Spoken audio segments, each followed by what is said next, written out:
Bismillah, Assalamualaikum warahmatullahi wabarakatuh. Bersyukur kepada Allah dengan ucapan Alhamdulillah.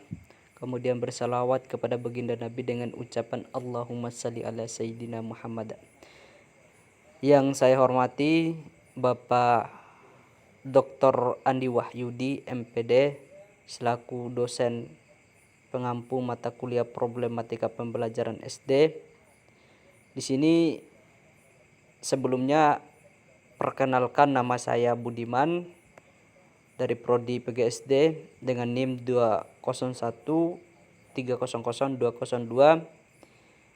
Di sini saya akan coba menjelaskan terkait dengan hasil analisis jurnal yang telah saya analisis. Nah, terkait yang berkaitan dengan judul proposal yang saya ambil, yaitu terkait dengan pengembangan bahan ajar e-books berbasis 2 nilai LEVP atau Living Values Education Program terhadap budaya sekolah. Nah, pertama di sini ada analisis jurnal internasional dengan judul Studi Eksplorasi Guru STEM Jaringan Bimbingan. Di sini ada nama jurnalnya yaitu STEM Education. Nah, sedangkan volumenya volume 9 nomor 24 dan tahunnya adalah 2022. Sedangkan penulisnya ada beberapa orang, ada Meltem Elendar, kemudian Christoph Herr, Jack Kaphelit, kemudian Jessica Gold, kemudian Kateri L. Boyke. Kemudian analisisnya dilakukan pada 11 Januari 2023. Nah, latar belakangnya sudah saya juga isi terkait dengan latar belakangnya. Ini terkait dengan karakteristik dan komposisi jaringan guru serta notes tertentu, karakteristik program berkontribusi pada kemungkinan bahwa guru menerima dukungan bimbingan dari jaringan dukungan mereka yang lebih besar. Nah, pentingnya mempertimbangkan bagaimana desain program persiapan guru dapat mengkontribusi pada dukungan bimbingan berkelanjutan untuk guru karir awal dan akhir retensi mereka di kelas. Nah, kemudian masalahnya itu mempertahankan ilmu pengetahuan, teknologi teknik, dan guru matematika STEM di sekolah-sekolah berkebutuhan tinggi. Peran pendampingan dan jaringan dukungan guru untuk guru karir awal di bidang pengajaran non-STEM. Nah, metodenya ini ada model 4 termasuk model level 1 yang dipilih dan efek utama untuk variabel level 2 dan mewakili model lengkap dimasukkan novice di level 2 dari model. Nah, hasil penelitian ini memberikan kontribusi dengan pemahaman lapangan tentang bagaimana karakteristiknya jaringan dukungan guru dapat memenuhi kemungkinan mereka menerima dukungan mentor, dan lebih jauh lagi bagaimana program persiapan guru dan memfasilitasi pengembangan jaringan yang meningkatkan kemungkinan dukungan mentor di antara para guru. Nah, sedangkan komentar di sini, penelitian ini bisa dikatakan atau menunjukkan kebutuhan kepada para pengajar untuk memadai kecakapan penggunaan jaringan sehingga memberikan kemudahan. Nah, ini berkaitan dengan pengembangan bahan ajar e-books. Nah, kemudian itu tadi adalah artikel internasional. Kemudian ada analisis kedua, yaitu terkait sama dengan artikel internasional yang judulnya bagaimana e-books digunakan. Nah, jurnal itu bagaimana e-books digunakan, tinjauan pustaka ini dilakukan pada tahun 2006 sampai dengan tahun 2011. Volume 51 nomor 4 tahun 2012. Penulisnya Jeff Stike. Ini kembali seperti sama tadi, analisis dilakukan pada 11 Januari 2003. Nah, latar belakang masalahnya, tinjauan literatur ini mensintesis temuan dari sekitar 2 lusin studi tentang e-books digunakan oleh anggota sivitas akademik Studi termasuk dalam review dilakukan antara tahun 2006 dan 2011 kebanyakan di perguruan tinggi. Nah, kemudian sebagian besar dari mereka menemukan bahwa penggunaan akademis biasanya mencari bit diskrit di e-books. Informasi perilaku disimpulkan oleh rumus gunakan daripada membaca. Nah, kemudian masalahnya, sementara perpustakaan telah diakomodasi diri mereka sendiri untuk perubahan seperti profil tradisional mereka sebagai hilangnya jurnal fisik ke ranah digital dan menyusul sekali memaksa koleksi referensi, kemungkinan revolusi e-books menyapu yang telah diprediksi selama lebih dari 1 dekade menghadirkan tantangan mendasar bagi perpustakaan. Metodologinya ini, metode yang digunakan sebuah adalah pendekatan kualitatif bersifat eksplanatori yang bersifat penjelasan sebuah terhadap topik, metode-metode penelitian. Nah, hasil penelitian.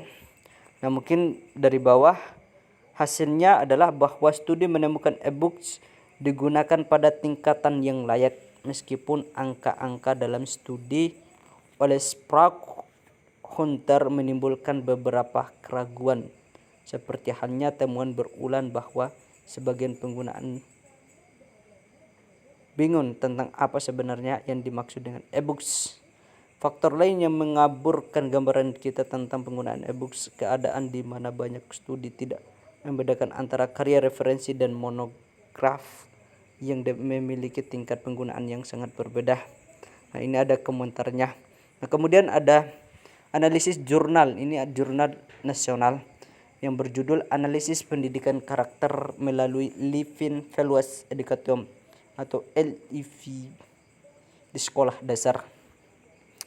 Jurnal Inovasi Penelitian Pendidikan volume 1 nomor 7 tahun 2020, penulisnya Dewi Widiana Rahayu dan Muhammad Taufik. Latar belakang masalah, dewasa ini pendidikan menghadapi banyak tantangan dalam membentuk karakter siswa di tengah arus informasi dan teknologi yang semakin berkembang pesat sehingga memperoleh kemudahan dalam mencari informasi. Nah, selain itu, salah satu akibatnya adalah budaya luar yang negatif mudah terserap tanpa adanya filter yang kuat. Gaya hidup modern, perilaku konsumtif, hedonis, hancurnya nilai moral, merebaknya ketidakadilan, tipisnya rasa solidaritas, dan banyak lagi. Nah, tanggal analisisnya tadi seperti sama, Rabu 11 Januari 2003. Nah, masalahnya pelanggaran lain yang masih dilakukan pelajar khususnya di siswa sekolah dasar, diantaranya perilaku mencontek pada waktu ujian dan banyak lagi budaya-budaya sekolah yang mereka langgar di dalam sekolah ini. Contohnya mengajak membuli teman dengan yang lain, tidak mau bermain dengan teman, memilih-milih teman, itu masalahnya gitu kan. Sedangkan metodenya ini dijelaskan di sini. Kemudian hasil dari penelitian ini diperoleh beberapa hal, yaitu penggunaan pendidikan karakter melalui Living Values Education dinilai sangat penting, diharapkan untuk menciptakan karakter building mengingat perkembangan anak zaman sekarang yang dirasa nilai-nilai etika, moral, sopan santun terhadap orang yang lebih tua dinilai sudah mulai luntur. Nah, dengan dengan program LEV, Living Values Education ini memberikan nilai-nilai bagaimana proses pembelajaran dilakukan gitu. Nah, kemudian ada analisis jurnal 4. Nah, analisis jurnal 4 ini adalah internasional yang judulnya e-books dalam bayangan cetak. Ini tahun 2020, volume 6 nomor 4, penulisnya Breakcom Gotebur. Latar belakang masalah, e-books ini telah mendapatkan banyak pembaca di banyak negara, namun tingkat pertumbuhan serta penetrasi pasar e-books sangat bervariasi antara negara dan wilayah bahasa. Di Amerika Serikat dan negara berbahasa Inggris lainnya, penggunaan e-books lebih luas daripada di banyak negara Eropa seperti Swedia. Di pasar Amerika Serikat dan Swedia, tingkat pertumbuhan telah melambat selama 2 tahun terakhir, dan sebagian besar pembaca tampaknya masih menyukai buku cetak. Ini kemudian ada masalahnya bagaimana fungsi e-books, bagaimana membaca e-books, bagaimana difusi inovasi, sikap e-books, preferensian format, survei besar penggantian dan pengganti e-books. Nah, metode ada ini dijelaskan metodologi terkait dengan e-books. Nah, sedangkan hasil dari penelitian ini yaitu e-books sebagian besar mirip dengan buku cetak. E-book masa depan mungkin lebih bermanfaat, fitur interaktif, dan dengan pengembangan e-books menjadi produk multimedia, sikap dan pola penggunaan di masa depan mungkin berubah. Nah, kemudian yang terakhir ini ada banyak terkait dengan hasil penelitian, penjelasan penelitiannya. Yang pasti hasil penelitian ini itu bahwa pengembangan e-books menjadi produk multimedia, sikap dan pola penggunaan di masa depan mungkin akan lebih berinovasi gitu, tidak seperti sekarang gitu.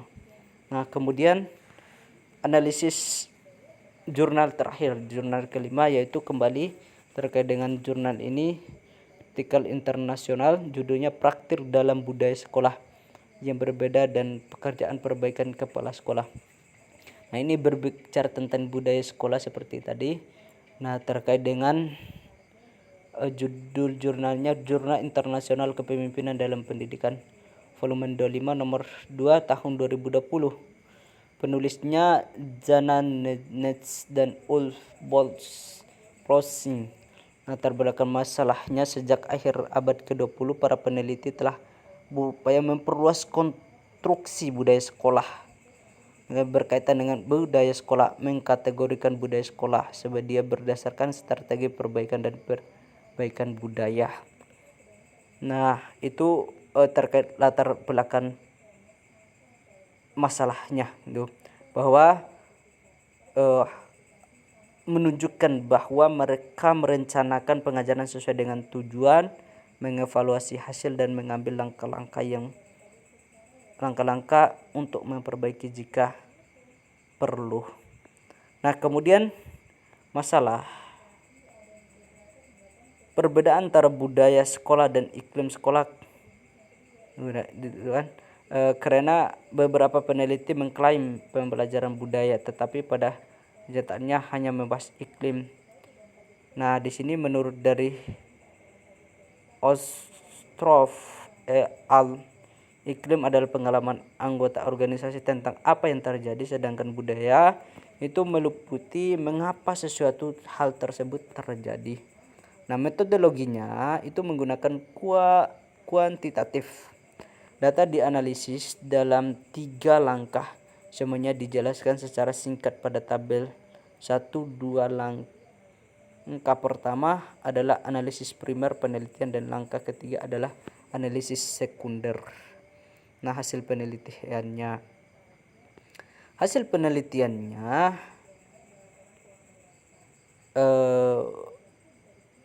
bahwa selain implikasi praktik bagi kepala sekolah dan praktik lain dalam perbaikan sekolah, peneliti ini dapat berkontribusi pada diskusi antara membuat kebijakan, politisi sekolah dan memimpin sekolah di berbagai tingkat tentang bagaimana mendukung perbaikan sekolah. Untuk mengatasi tuntutan yang menantang untuk bersekolah di masyarakat saat ini, studi kami menunjukkan perlunya perbaikan struktural baik di tingkat kebijakan maupun dalam pekerjaan sehari-hari kepala sekolah. Reformasi yang membutuhkan hasil cepat tidak mempromosikan pekerjaan rekultur dan restrukturisasi kepala sekolah untuk perbaikan sekolah. Nah, sedangkan komentar saya di sini bahwa kepada kepala sekolah dan orang lain yang memimpin perbaikan adalah tidak hanya mengidentifikasi jenis budaya sebagai misalnya hidup terpisah bersama, tetapi juga jenis praktik berbeda apa yang terjadi dalam budaya dan merefleksikan bagaimana praktik ini berhubungan dengan budaya sekolah. Nah, itu terkait dengan analisis jurnal saya terkait 5 poin tadi. Mungkin itu yang dapat saya sampaikan. Jikalau ada salah, saya mohon maaf. Terima kasih atas kesempatan yang diberikan. Saya akhiri dengan ucapan alhamdulillahirabbil alamin. Wassalamualaikum warahmatullahi wabarakatuh.